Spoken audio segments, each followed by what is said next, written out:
নমস্কার, আপনারা দেখছেন চ্যানেল 24।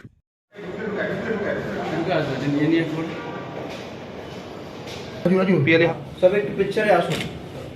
আছেন তো, একটু ধরুন এটা। সবাই আছেন তো? জয় বড়মা। জয় বাবা। গতকালকে মুখ্যমন্ত্রী এসেছেন এবং আপনার সাথে কথা বলেছেন, নিজে সাহেবের সঙ্গে কথা বলেছেন।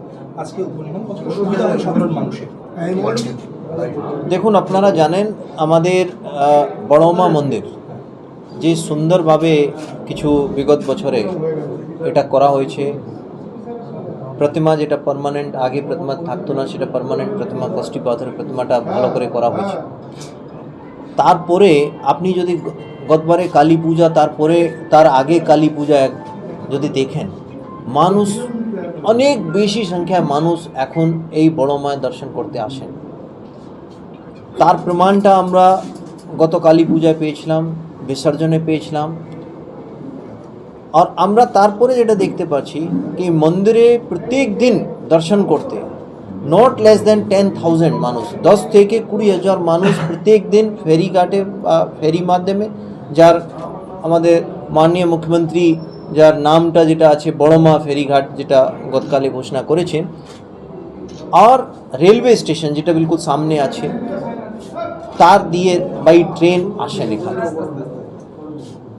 আর এখানে মার্কেট প্লেস যে আছে পুরো আমাদের অরবিন্দ রোড আর আমাদের যেটা ট্রেন বা রেলওয়ে স্টেশন চত্বরটা যে আছে পুরো জমজমাট থাকে। তাহলে আমাদের যারা দর্শনার্থীরা আসছেন, ডেভোটিস, তাদের সুরক্ষা সুনিশ্চিত করার জন্য, আর তাদের মধ্যে বেশিরভাগ সংখ্যায় মহিলারা আসেন, তো মহিলাদের সুরক্ষা সুনিশ্চিত করার জন্য তাদের কোনো অসুবিধা না হয়, মন্দির যারা কমিটি আছে তাদের কোনো অসুবিধা না হয় এখানে পূজা টুজো করাতে, আর মার্কেট প্লেসে কোনো ক্রাইম না হয়, সেই 3 উদ্দেশ্যের জন্যে আমরা মোটামুটি আপনারা ধরে রাখতে পারেন আমাদের যে নৈহাটি রেলওয়ে স্টেশন আর আমাদের হুগলি রিভার, এই যদি আপনি ইস্ট টু ওয়েস্ট যদি একটা লাইন ড্র করেন, তার মধ্যে পুরো মার্কেট প্লেস, আমাদের ফেরিঘাট, আমাদের নৈহাটি রেলওয়ে স্টেশন চত্বর, আমাদের বড়মা মন্দির, তার সেন্টার হলো আমাদের বড়মা মন্দির, এই নিয়ে আমাদের এর এওআর থাকবে, জুরিসডিকশন থাকবে, এদের দায়িত্ব থাকবে, ফাঁড়িয়ে দায়িত্ব কি এখানে প্রথম মন্দিরে চলাচল, মন্দিরের ব্যবস্থা যেটা আছে সেটা যেই কমিটি ডিসাইড করে তাদের পুরোপুরি সাহায্য করা যায়।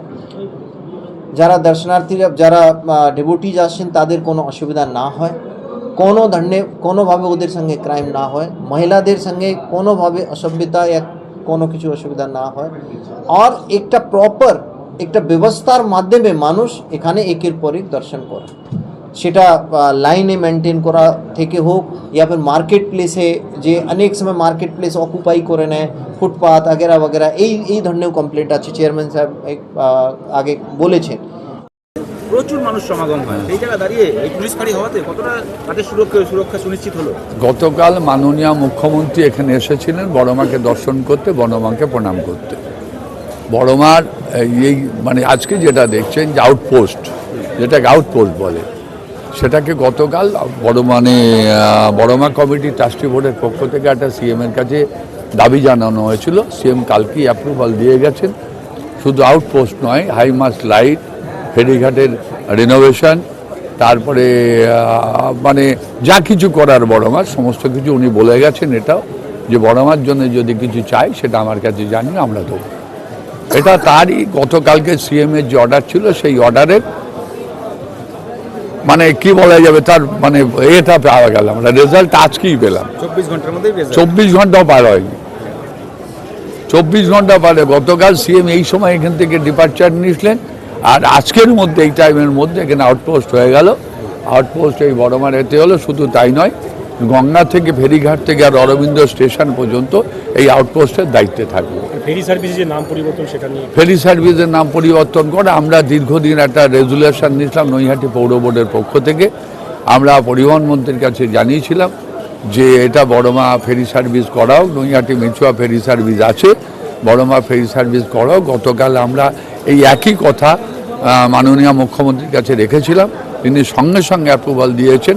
তার সঙ্গে এডিএম ছিলেন, তার সঙ্গে রাজীব কুমার ছিলেন, যারা পুলিশের ঊর্ধ্বতন কর্তৃপক্ষরা ছিলেন, তারা এখানে অর্ডার দিয়ে গেছেন যে আমরা আগামীকাল এটা বড়মা ফেরি সার্ভিস হিসেবে নামকরণ করে বোর্ড লাগিয়ে দেবো।